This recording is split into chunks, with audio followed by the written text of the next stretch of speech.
#1 in Southern California. Channel 7, KABC TV, Los Angeles. Now, the Southland's leading news, Eyewitness News, at 11. The war on AIDS. L.A. massage parlor employees will now be tested for that deadly virus. Good evening, everybody. It's now 11 o'clock. Cynthia Allison reports on a new police commission requirement that concerns massage parlors and the nation's #1 public health hazard. Tahitian Body Care is one of 27 massage parlors in Los Angeles. Police have never made any prostitution arrests here, but some clients have reportedly asked for more than a massage. Some of the new customers, they might have expectations because of other experiences that they've had with other massage parlors. There have been quite a number of them that have been closed this year, but most of our existing clients do know our policy. Nicole Horn is one of those forced to prove she had not been exposed to the AIDS virus before she could get her license. The Los Angeles Police Commission is requiring masseuses and masseurs to be tested for AIDS before they can work in massage parlors. Police Chief Daryl Gates tells me this is due to prostitution and the threat of AIDS. There's a great amount of prostitution involved in the massage parlors. They feel this responsibility with this growing problem of AIDS to do their best to control it. You know, I really don't appreciate that because it is legitimate and, you know, it is for the benefit of people. So I feel in a way, you know, that they don't have a right, but they're the ones that give us permission to have the business. This is an issue sure to be challenged legally, and if and when it does end up in court, many believe the fight will be reduced to one question, and that is, what's more important, a person's privacy or the public's health? Cynthia Allison, Channel 7, Eyewitness News. The relatives of murder victims gathered tonight at the federal building in Westwood. The vigil, part of National Victims' Rights Week, was intended to increase public awareness about the need to expand services to those traumatized by violent crimes. Some of those present denounced what they feel are too short sentences for the criminals.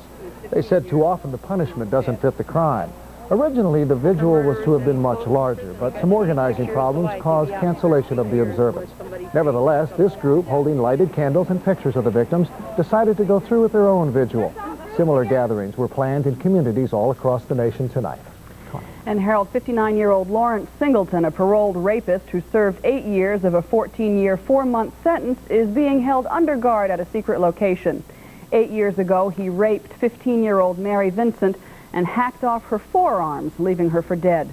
She survived and testified against him. So far, authorities have been unable to find a community willing to have the parolee in its midst. Contra Costa County and the city of Antioch in Northern California, where Singleton had lived, have filed suits to prevent his release there. And Los Angeles County supervisors have formally asked the state not to send him here either. Bernard Goetz, the so-called subway vigilante, went on trial today for attempted murder in New York City. Goetz has admitted shooting 4 youths on a subway 2 years ago, saying he was afraid they were going to mug him. The incident sparked a nationwide debate over the use of deadly force. 2 of the youths are now serving time for crimes committed since the Goetz shooting. Today, in court, prosecutors called Goetz an emotional powder keg who overreacted, and they promised to play his taped confession that they claim will result in a conviction. I wanted to kill those guys, I wanted to maim those guys, I wanted to make them suffer in every way I could. There's a controversial 5th bullet that Goetz fired at one youth that left him paralyzed. I looked at him, and I said, you seem to be doing all right, here's another. That trial is expected to last 4 to 6 weeks. Harold. Tony, the Italian designer of a huge crane being assembled today in Harbor City, was killed as he watched the operation. The coroner tonight identifies the victim as 49-year-old Francesco Guglielmi of Italy. The tragic accident occurred at Battaglia Marble Company in Harbor City. Eyewitnesses say one crane was lifting another very heavy crane when the load shifted, causing the giant equipment to collapse, killing Guglielmi. There is renewed hope tonight as rescue efforts continue in the rubble of that collapsed building back in Bridgeport, Connecticut. And funeral services were held earlier today for some of the 15 people crushed to death when the structure under construction collapsed last Thursday. Experts tonight say there is still some hope for 13 other people missing.